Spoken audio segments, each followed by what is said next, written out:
یہ جنوری 2022 کا وہ نیا پاکستان تھا کہ جس میں عمران خان ملک کے وزیر اعظم تھے۔ قومی اسمبلی میں ان کی 125 نشستیں تھیں اور یہ سینیٹ میں 24 ارکان کے ساتھ پہلے نمبر پر تھے۔ پنجاب، KPK، آزاد کشمیر اور گلگت بلتستان میں ان کی حکومتیں تھیں۔ فوج ان کے پیچھے کھڑی تھی۔ میاں نواز شریف لندن میں بیٹھے تھے اور PTI کے کارکن ان کے فلیٹ کے نیچے کھڑے ہو کر انہیں روزانہ گالیاں دیتے تھے۔ تب نواز شریف اپنے فلیٹ سے باہر نکلنے کے بھی قابل نہیں تھے۔ میاں شہباز شریف، حمزہ شہباز، سلمان شہباز اور مریم نواز مقدمے بھگت رہے تھے۔ نون لیگ کی باقی قیادت بھی ایک عدالت سے دوسری عدالت میں دھکے کھا رہی تھی۔ آصف علی زرداری اور بلاول بھٹو بھی مقدموں کے ساتھ کراچی میں بیٹھے تھے۔ مولانا فضل الرحمان ڈیرہ اسماعیل خان تک محدود تھے۔ پاکستان کی اکانومی قدرے مضبوط تھی۔ ہمارے مالیاتی ذخائر $17 بلین سے زیادہ تھے۔ ڈالر کی ویلیو $176 تھی۔ ہماری ایکسپورٹس $30 بلین سے زیادہ تھیں اور سٹاک ایکسچینج 45,000 پوائنٹ تھی۔ پھر اس نئے اور ہنستے بستے پاکستان کے خلاف تحریک عدم اعتماد آ گئی۔ اتحادی جماعتیں حکومت کا ساتھ چھوڑ گئیں اور PTI کے 22 ارکان نے پارٹی چھوڑنے کا اعلان کر دیا۔ عمران خان کے پاس اس مشکل وقت میں دو راستے تھے، ایک یہ کہ وہ باعزت طریقے سے مستعفی ہو جاتے یا مردوں کی طرح عدم اعتماد کا سامنا کرتے اور اس کے بعد اپوزیشن میں بیٹھ جاتے۔ قومی اسمبلی اور سینیٹ میں ان کی اکثریت تھی، چنانچہ PDM حکومت ان حالات میں بھی ایک بھی بل پاس نہ کر سکتی۔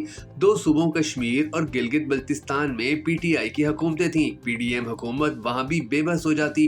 دراصل PDM مختلف مفادات کی پارٹیوں کا مربع تھی۔ یہ لوگ بھی ایک دوسرے کے ساتھ زیادہ عرصے تک نہیں چل سکتے تھے اور یوں 2-3 ماہ میں عمران خان دوبارہ وزیر اعظم بن جاتے یا پھر حکومت مکمل فیل ہو کر نئے الیکشن کرانے پر مجبور ہو جاتی اور اس کے نتیجے میں بھی عمران خان دوبارہ وزیر اعظم ہو جاتے۔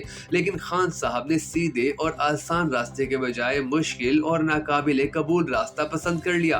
انہوں نے قومی اسمبلی سے استعفیٰ دے کر دشمن کے لیے میدان کھلا چھوڑ دیا اور PDM حکومت نے ایسے قانون بنا دیے کہ جن کے نتیجے میں عمران خان سڑکوں پر آتے چلے گئے اور اسٹیبلشمنٹ سے ٹکراتے چلے گئے۔ خان صاحب نے پھر پنجاب اور KPK کی حکومتیں بھی توڑ دیں اور آخر میں 9 مئی بھی ہو گیا، مگر اس سارے کھیل میں PDM تگڑی ہوتی چلی گئی اور عمران خان اور ان کی پارٹی مشکلات میں پھنستی چلی گئی۔ یوں یہ خود بھی جیل پہنچ گئے اور ان کے ساتھی بھی، اور جو باہر رہ گئے ان میں سے کئی کے لیے زندگی مشکل کر دی گئی۔ اس جنگ میں پارٹی اور عمران خان کے ساتھ ساتھ ملک کا بیڑا بھی غرق ہو گیا۔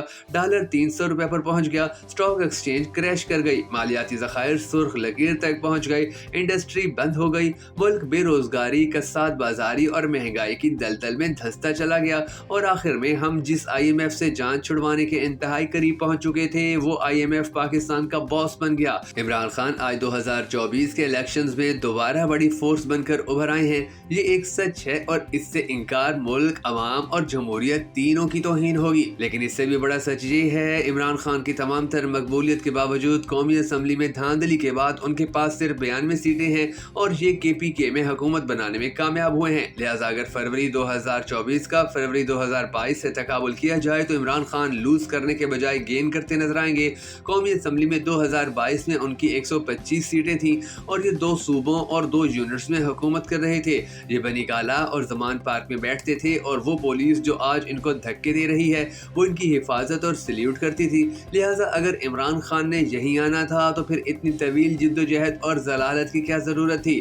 آپ 2022 میں چپ چاپ اپوزیشن میں بیٹھ جاتے اور آج آپ اور آپ کی پارٹی بھی سلامت ہوتی اور آپ کو جیلیں اور مقدمے بھی نہ بھگتنے پڑتے۔ آج اسٹیبلشمنٹ بھی آپ کے خلاف نہ ہوتی اور آپ کے ساتھیوں کو مقدمے اور ماریں بھی نہ سہنا پڑتی۔ لہٰذا سوال یہ ہے کہ آپ کو اس سارے کھیل کا عملی طور پر کیا فائدہ ہوا؟ کیا خوف کی زنجیریں ٹوٹ گئیں؟ کیا حقیقی آزادی مل گئی اور کیا ہم غلامی سے نکل آئے؟ آپ اگر دل پر ہاتھ رکھ کر جواب دیں گے تو آپ یہ ماننے پر مجبور ہو جائیں گے کہ معاشرے میں خوف بھی 1000 گنا بڑھ گیا ہے، ملک بھی IMF کی غلامی میں چلا گیا ہے اور سول اتھارٹی کی جو تھوڑی بہت سپیس تھی وہ بھی ختم ہو گئی ہے۔ عمران خان کو بھی بالآخر ایک بار پھر اسی نظام پر اعتماد کرنا پڑا جسے یہ ٹھڈا مار کر نکلے تھے۔